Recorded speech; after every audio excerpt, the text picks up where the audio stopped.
Hello tout le monde, alors aujourd'hui on se retrouve pour parler d'un sujet un petit peu différent puisque je vais vous parler de 8 conseils pour travailler efficacement de chez soi. Donc je travaille de chez moi depuis plusieurs années maintenant, je suis indépendante et j'adore ça. Et c'est vrai qu'au fil du temps j'ai mis en place des petites choses pour parvenir à travailler de manière un petit peu plus efficace à la maison. Parce que c'est vrai qu'il n'est pas forcément facile de travailler de chez soi, on peut vite se laisser un petit peu distraire. Il faut parfois un petit peu de temps pour apprivoiser ce nouveau mode de travail. Donc je pense qu'il faut quand même être assez organisé et impliqué pour travailler sérieusement. Les conseils que je vais partager avec vous fonctionnent pour moi qui suis à mon compte, mais ils peuvent aussi tout à fait être valables pour un étudiant, pour quelqu'un qui télétravaille aussi, pourquoi pas. Alors d'après moi, la première chose à faire, c'est de s'aménager un espace dédié. Donc ça peut être un petit coin bureau ou carrément une pièce entière si l'espace le permet. En fait, je trouve que ça va conditionner notre cerveau au travail. On sait que quand on s'installe à cet endroit-ci, c'est pour travailler et pas pour faire autre chose.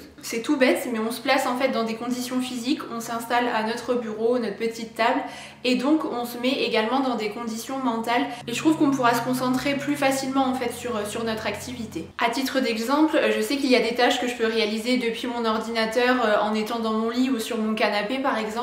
Et j'ai remarqué en fait qu'en agissant comme ça, je vais être beaucoup moins productive et je vais avancer moins vite en fait dans ce que j'ai à faire par rapport à la même situation mais qui se déroulerait à mon bureau. C'est tout bête, mais je vous avoue que c'est vrai. Parce qu'un lit, un canapé, ce sont des lieux qui sont quand même propices voilà, à la détente, des moments de repos.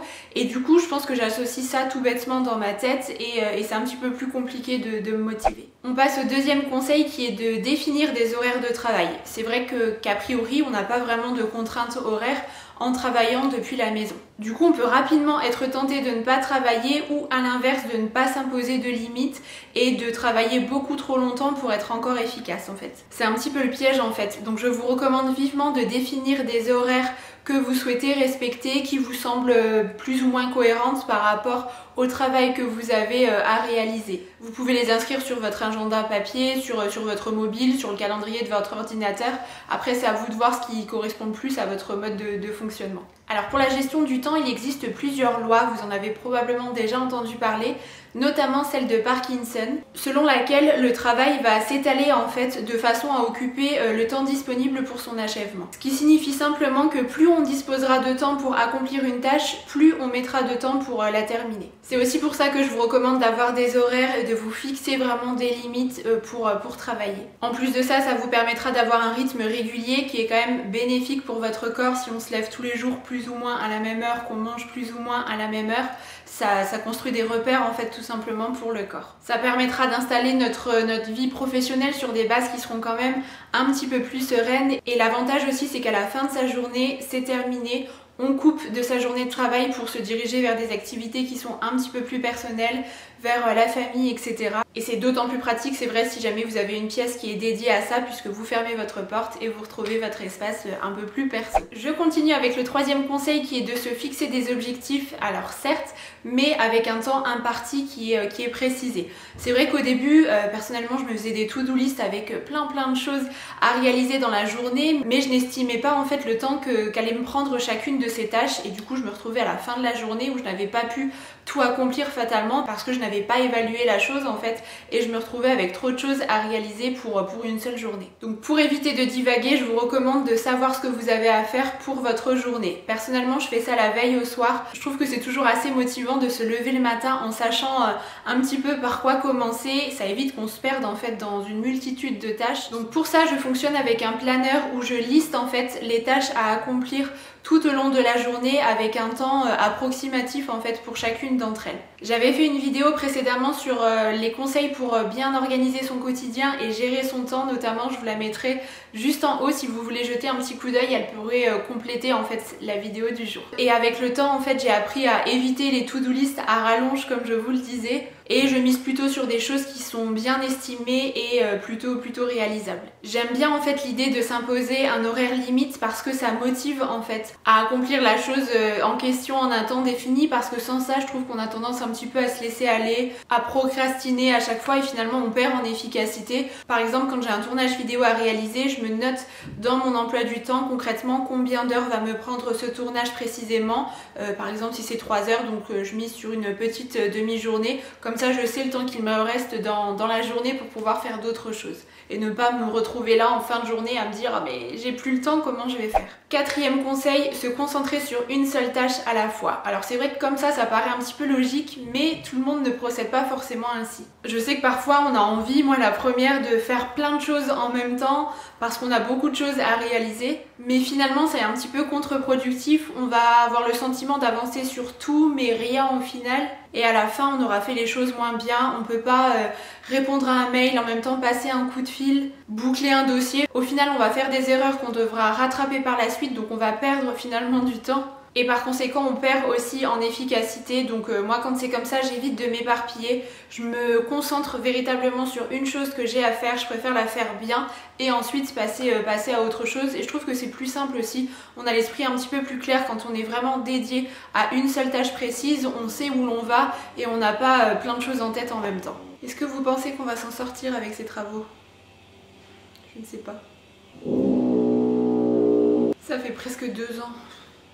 Accordez-vous également des moments de pause dans la journée, c'est vraiment essentiel pour votre bien-être, pour décompresser, pour vous ressourcer un petit peu. Ça peut être de boire simplement un café, d'aller chercher son pain à pied, de déjeuner à l'extérieur aussi, pourquoi pas. Comme ça on pourra se remettre au travail un petit peu plus facilement par la suite, on gagne en motivation et on gagne en énergie en marquant des temps de pause de temps à autre au cours de la journée de travail. Par exemple, si j'ai passé 2 heures à travailler sur l'ordinateur, je fais une petite pause, je descends boire un petit coup par exemple, et ensuite je remonte et je me sens plus d'attaque en fait. Je vous invite également à commencer par les tâches les moins agréables, les plus difficiles en premier. Parce que même si on est véritablement passionné par son métier, il y a toujours des petites choses comme ça que l'on apprécie un petit peu moins faire par rapport au reste.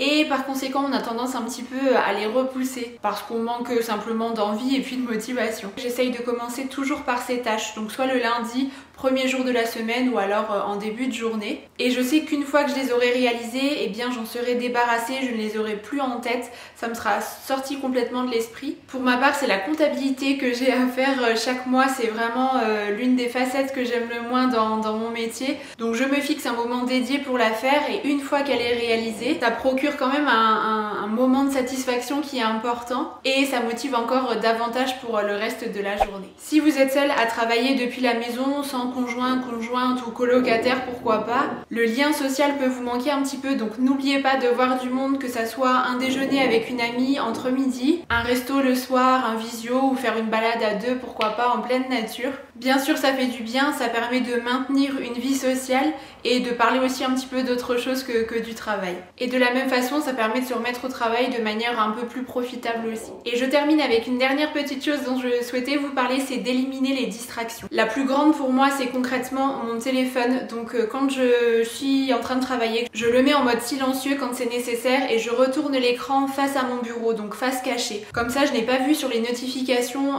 qui arrivent sur mon téléphone et ça m'évite à chaque fois d'avoir à les désactiver puis les réactiver quand j'en ai besoin. Donc que ça soit les mails, les réseaux sociaux, les messages, parce que sinon je serai toute la journée sur mon téléphone en train de répondre à tout ce qui arrive et ça n'est pas possible. Ou alors vous pouvez aussi vous mettre en mode avion, ça fonctionne également très bien. Et ensuite je retourne sur mon téléphone quand c'est possible, quand j'estime que j'ai suffisamment avancé dans mon travail.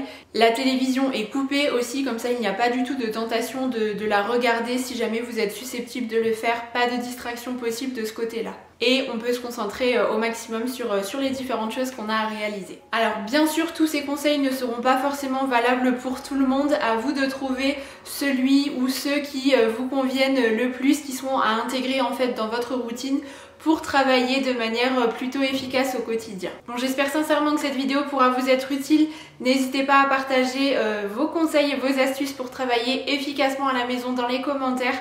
Je vous embrasse très très fort et puis on se retrouve très bientôt.